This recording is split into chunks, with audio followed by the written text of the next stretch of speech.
You walk into rooms and feel everything before a single word is spoken. The tension behind someone's smile, the cold weight in the silence, the invisible ache they do not speak of, but you carry it as if it were yours. You learned early that safety meant scanning the room, softening yourself, becoming what others needed so they would not leave. You became fluent in other people's moods. You read them like scripture, and somewhere along the way, you forgot how to read yourself. This is not weakness. This is not your failure. This is what happens when a child grows up believing they must abandon themselves to be loved.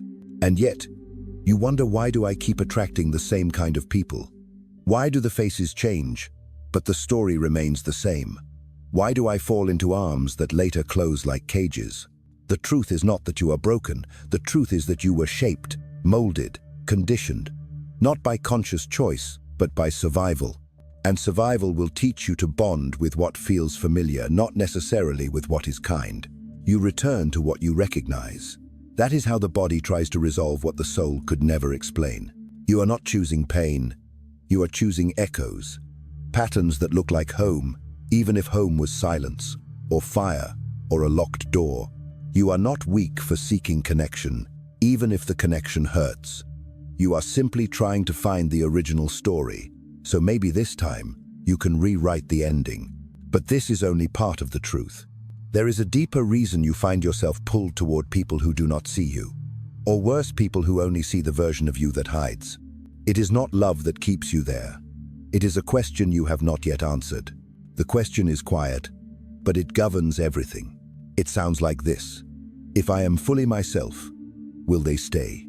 You have lived so many days in this unspoken tension, trying not to take up too much space, laughing a little softer, needing a little less, editing your emotions like a manuscript, hoping that if you bleed neatly, they will not flinch. Somewhere along the way, your soul split itself into fragments. One part learned to perform, another learned to hide. And the deepest part, the one that still believes in wonder, the one that aches for real, learned to wait in silence. But that part of you has never stopped watching. It is the voice that whispers after midnight, when the world goes quiet and the mask begins to slip. It asks, what if love did not require your disappearance? What if being seen did not mean being punished? What if the way they left had nothing to do with your worth, and everything to do with their inability to stay? These questions do not come from logic. They rise from the places that were never given language, only experience, from moments when your tears made the room colder, from the first time you felt like a burden, from the silence that followed your first no. So now, when someone misunderstands you, your instinct is not to clarify, it is to retreat. When someone offers love, your instinct is not to receive it, is to test, to flinch, to wait for the other shoe. It is not that you do not want connection. It is that you learned connection was conditional, and so you become a magnet for those who mirror your original fear. Not because you deserve it, but because your nervous system is still trying to solve it. To finally be chosen by someone who looks like the one who never could. This is not madness. This is the soul's strange and sacred logic. You are not sabotaging love. You are reliving a scene that never had a resolution. And every time it ends the same way, something inside you whispers, "See? I knew it. It is me. I am too much, too sensitive, too complicated." But what no one told you was this: the people who could not hold your softness were never a reflection of your worth. They were only a reflection of your longing, and longing can be loud. It can pull you toward faces that feel like fate. But fate is not always truth. Sometimes fate is just an old echo dressed in new clothes. And yet, there is something deeper still. Beneath the ache, beneath the repeating stories, beneath the mask and the mirror, there is the child. The child in you has not aged. Not really. The body grew. The voice deepened. The resume filled. You became what the world applauded. But deep inside, there is still a small one, barefoot, wide-eyed, heart cracked open like a sky before a storm, waiting at the edge of an empty hallway, listening for footsteps that never come. This child is not a memory. This child is the part of you that still hopes someone will choose you without needing you to shrink. And until you turn toward them, truly turn, they will keep writing the story for you. They are the one tugging your heart toward people who cannot stay. Not because they are foolish, but because they are brave in their own innocent way. They are still trying to change the ending. Maybe if I am perfect, they will stay this time. Maybe if I understand them deeply enough, they will finally understand me. Maybe if I give more, wait longer, hold everything, they will see me. But this is not healing. This is reenactment. And your soul is tired of rehearsing the same grief. The child in you does not need another person to stay. Not anymore. What they need, what they have always needed, is for you to arrive. To stop abandoning yourself the moment discomfort enters the room. To stop translating other people's moods into a reason to leave yourself behind. To stop waiting for permission to exist in your full, wild, feeling truth. And yet I know this is not easy. Because the mask you wear has protected you. The silence you keep has kept you safe. The hyper-awareness has allowed you to survive. It is hard to believe that the very tools which kept you alive are now the ones standing in the way of your aliveness. But listen closely. The child is not asking for you to become someone else. They are asking you to come home, to let them out of the locked room, to stop telling them to be quiet, to walk with them, hand in hand, through the memories that still ache, not to change them, but to finally tell the truth, because the truth heals. Not all at once, not with ease, but with gentleness and presence, and a refusal to keep pretending. So ask yourself gently, when did I first learn that love meant leaving myself? Who was I before I began performing? What did I silence just to belong? These are not questions for the mind. These are invitations for the soul. And you do not need to answer them all today. You only need to begin listening, because in the quiet, something ancient is stirring. It is not your wound. It is your return. There is a moment it comes softly, like mist at the edge of morning, when the mirror stops showing you others and starts reflecting you. Not the you who performs, not the version that earned affection by contorting, but the one beneath, the one who never left, only went into hiding when it was not safe to be seen. When you begin to return to yourself, the world does not applaud. It resists. The patterns you once called love will call you cold. The ones who fed on your silence will say, "You have changed." The familiar will ache like withdrawal, because it is. You are detoxing from the hunger for being chosen. You are unlearning the belief that your worth depends on what you offer others. You are shedding a skin that no longer fits, even if it is the only skin you have ever known. And this is sacred work, because when you stop chasing those who trigger your ache, you start calling in those who recognize your light. Not the surface glow, the deep light, the quiet fire, the one that has nothing to prove and everything to remember. But first, the silence. Not the silence of abandonment, you already know that one. This silence is different. It is not empty. It is holy. It asks you to sit with yourself without needing to be needed. Can you? Can you sit with the echoes and not run back to the fire? Can you hear your name in the quiet and not flinch? Can you hold your own hand through the trembling? Because this is the place where old bonds break. Not by force, but by clarity. You begin to see who was never truly with you, only with the role you played. You begin to recognize that the ones you chased were only reflections of the parts of you still unloved. And then, something shifts. The longing does not vanish, it deepens. It becomes less desperate, more sacred. You no longer beg for love. You become it. You no longer perform for belonging. You remember that your existence is already enough. This is not arrogance. This is restoration. You are not rising above others. You are rising out of a story that was never yours to carry. And as you rise, you will lose some things. You will lose the need to be understood by those committed to misunderstanding you. You will lose the craving to prove your worth to those who refuse to see it. You will lose the parts of yourself that were never really you, just strategies dressed as identity. And in their place, you will find something softer, something slower, a voice that does not shout but knows. It says, "You are here, and you are allowed to be." But even this is not the end, because knowing this is not the same as living it. And the path forward? It begins in the shadows you have yet to forgive. You spent years mistaking your adaptations for identity. You thought your silence meant you were peaceful. You thought your caretaking meant you were kind.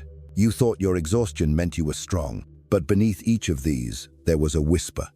A hidden part of you that never felt safe enough to stop trying. And this is the shadow, not darkness, not evil, but the forgotten, the exiled, the misunderstood truths of who you are. The parts you were told were too much, too angry, too needy, too sensitive, and so you buried them deep. But they did not die. They simply learned to speak through other means, through the relationships you attract, through the patterns that return, through the weight in your chest when you smile and feel nothing behind it.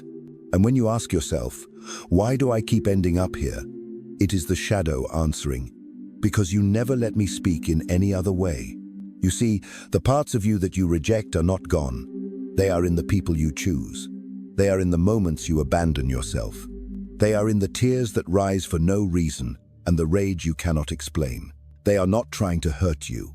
They are trying to be heard. There is grief in this, the kind that comes when you realize you have spent a lifetime betraying yourself just to be loved. But grief is not an end, it is an opening. Grief clears the way for truth. And the truth is, you were never too much. You were just in rooms too small for your spirit. You were never needy. You were never dramatic. You were never weak for wanting to be held. You were human. And human beings need witness, need reflection, need warmth that does not vanish when they show their edges. So what now? Now you turn inward, not to analyze, not to fix, but to sit with. You sit with the sadness that protected you. You sit with the rage that never had a safe place to burn. You sit with the parts of you that wanted revenge, that wanted to scream, that wanted to collapse. You sit not to make them go away, but to finally say, I see you. You do not have to scream anymore. You belong here too. This is where you begin to call your power back, not the kind that dominates, but the kind that refuses to disappear. But awakening is not comfort. Awakening is fire. And what you burn away now will hurt. But what remains is real. There is a fire that does not destroy. It purifies. It burns away the false names, the ones they gave you when you were too young to say no. The ones etched into your ribs by absence. The ones whispered into your chest by a world that taught you to trade your truth for safety. This fire is not rage. It is clarity. It is the holy heat of remembering. You remember what you were before the world got to you. Before you were told that feeling deeply made you fragile. Before you believed that to be worthy, you must be useful. Before you learned that love must be earned. And in the remembering, something ancient returns. Not in words, in presence. You stand differently. You speak more slowly. You stop explaining your ache to people who only want pieces of you, not the whole. You begin to choose differently, not out of bitterness, but out of reverence. Because now, you know what it costs to forget yourself, and you will not pay that price again. And yes, you may still attract familiar patterns for a time, not because you are failing, but because you are learning to walk through the fire instead of around it. Because it takes time to trust that love does not have to feel like hunger. But here is the truth the fire teaches you. You are not here to be understood by everyone. You are here to be real. You are not here to avoid pain. You are here to stop abandoning yourself when it arrives. You are not here to be chosen by those who cannot see. You are here to choose yourself, again and again, until the world around you begins to reflect the depth of that choice. And yes, you will grieve. You will grieve the years you lost to pretending. You will grieve the people who only loved your mask. You will grieve the softness you silenced just to be allowed in the room. But grief, when held with reverence, becomes sacred ground. It is the soil where your truest self begins to grow roots. Not quickly, not easily, but faithfully. And from those roots, you will rise. Not as someone new, as someone whole. Because that voice in you, the quiet one, the steady one, has never stopped saying your name. And now, finally, you are listening. But there is one more thing. Something we have not yet spoken aloud. The most important truth of all. The most important truth is this. You were never meant to earn love by losing yourself. You were meant to be loved not as performance, but as presence. As the unshakable remembrance that your breath, your tears, your laughter, your trembling voice, they all matter. They always have. But for so long, you gave yourself away in pieces. hoping someone else would assemble them and call it devotion. You mistook sacrifice for connection. You called it loyalty when it was really fear. You labeled your own disappearance as kindness. But deep down, you knew. You knew because every time you bent just a little more, your inner world grew quieter. Not peacefully, emptily. You were starving for what only you could give. Not validation, not praise, but witness. The kind of attention that says, I see you, I am not leaving. Even when you shake, even when you doubt, even when you fall apart. And now, finally, you begin to offer that to yourself. You become the one who stays. You wake in the morning and place a hand over your chest, not as ritual, but as return. You speak to yourself not as a project to fix, but as a sacred one who endured more than most will ever understand. You no longer look for mirrors in others. You become the mirror. And in doing so, something begins to shift, not in a flash, but in quiet moments. The room feels different when you walk in. Not because they change, but because you do not shrink. The ache in your chest softens not because the old stories are gone, but because you are no longer pretending they do not exist. The people who once drew you in like magnets lose their power not because they became worse, but because you no longer need them to feel whole. This is what it means to come home. Not to the past, not to the people, to yourself. And as you stand in that home, messy, radiant, unfinished, you will feel it. A love that is not fragile, not frantic. A love that stays because it is yours, because it always was.